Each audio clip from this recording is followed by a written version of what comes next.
Dan Gedung Agung tadi kantor Tiokan Kante tadi jadi gedung kepresidenan, Gedung Agung jadi gedung kepresidenan.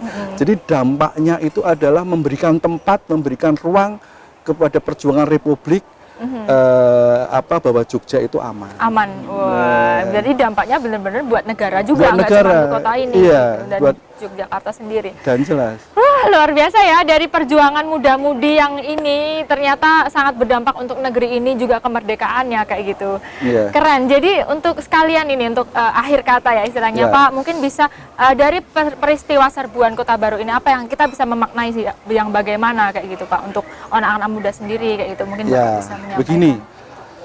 Satu hal yang pasti dari perjuangan itu adalah kerelaan berkorban.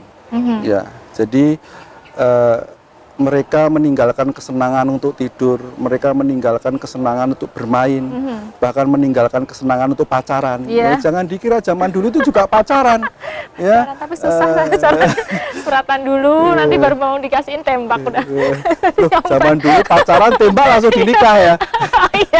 Tembak langsung dinikah. Nggak kayak sekarang ya, ini putus pacar sampai lagunya Didi Kempot terkenal patah hati ya, karena banyak orang bolak-balik banyak pacar kan banyak putusnya kan. Nah, maka lagu-lagu patah hati itu populer sekarang. Nah, pemuda anasir-anasir yang menyerang Kota Baru itu semuanya pemuda. Ya. Umur 30-an ya kalau nggak salah. Iya, bahkan sebelum itu 20-an, 17 tahun itu mereka sudah berjuang. Umur 20-an lah rata-rata. Orang-orang tua, sultan dan lain-lain, mereka hanya merestui perjuangan itu. Jadi itu betul-betul dilakukan oleh para pemuda. Nah, jadi di sini yang kita lihat nilai-nilainya tadi saya katakan pertama adalah rela berkorban. Ya. Kemudian adalah yang kedua yang harus kita lihat adalah pantang menyerah. Berani tapi terukur. Dan kemudian pantang menyerah. Tidak gampang menyerah. Ya, tidak diputusi pacaran aja nangis kan gitu. Sesenggukan, nonton lagunya Didi Kempot misalnya, nonton Mbak Elisa. Kayak ngono ya lho, tadi jangan jadi budak cinta, rela berkorban mung dinggo cinta gitu. Wes ngopo dinggo negaramu kayak gitu. Kamu tapi jangan jadi bucinya Mbak Elisa juga kan, nanti saking senengnya nontonnya sambil ngeces ya. Nah, jadi itu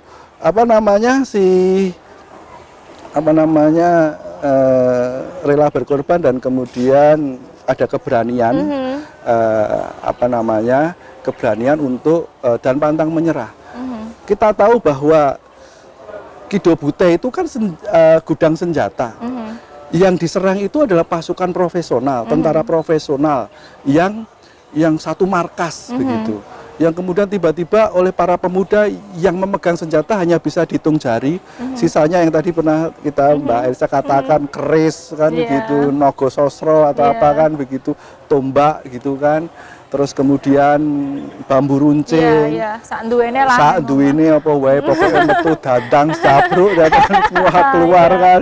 Nah, tetapi nilai yang berikutnya adalah kekompakan. Ya, karena apa? Ada cita-cita bersama, ada tujuan bersama, maka karena tujuan yang mulia, maka ada kekompakan. Tidak ada satu sama lain yang kemudian mengklaim bahwa dirinya itu paling berjasa. Tidak ada satu yang lain yang mengatakan, oh, serangan Kota Baru itu yang paling berjasa ini enggak. Mergo aku. Orang aku raiso kan enggak ada gitu. Maka itu semuanya, itu kerja kolektif, ya, kerjasama.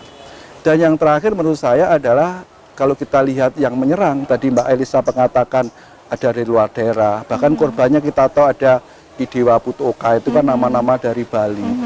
Itu ada multikulturalisme, ada semacam antar etnis, lintas etnis, tidak hanya orang Jogja, orang di luar Jogja yang pada waktu itu bersama-sama karena ini demi negaranya, maka ini dilakukan.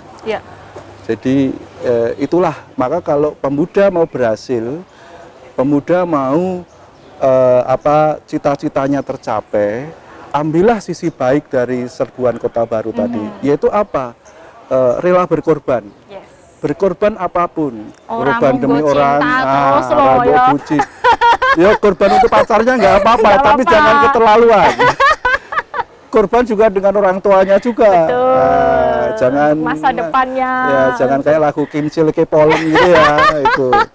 Terus kemudian pantang menyerah. Pantang menyerah ya. Ya, ada keberanian dan pantang menyerah. Tidak pandang bulu tadi berbeda-beda juga. Ya, semangat berbeda tetap dan satu, yang jadi terakhir satu. adalah lintas etnis, pandang pandang bulu. Kita semua ada bangsa Indonesia adalah sama, tidak ada yang membedakan, tidak beda antara saya orang Jawa dan Mbak Elisa orang Palu ya. Ya. Di sana sering di Palu ya, Mbak ya. Pendas ya. Ya gitu Ya, ya. itu nilai-nilai yang bisa diambil. Ya. Sip lah, thank you buat semua teman-teman yang udah nyimak konten ini kali ini, karena luar biasa kita bisa memaknai serbuan Kota Baru dengan cara baru, dengan cara yang lebih milenial ya.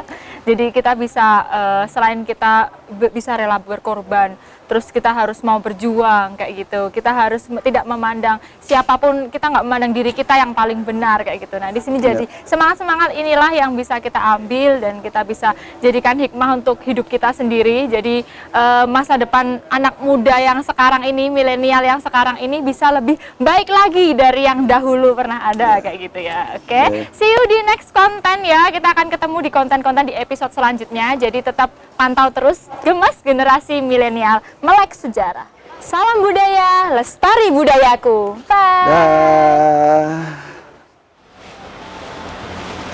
Terima kasih untuk Sobat Budaya di seluruh Indonesia sudah menyaksikan dan menikmati persembahan dari pemerintah Kota Yogyakarta. Selalu sehat, selalu bahagia, selamat berkarya. Salam budaya, lestari budayaku.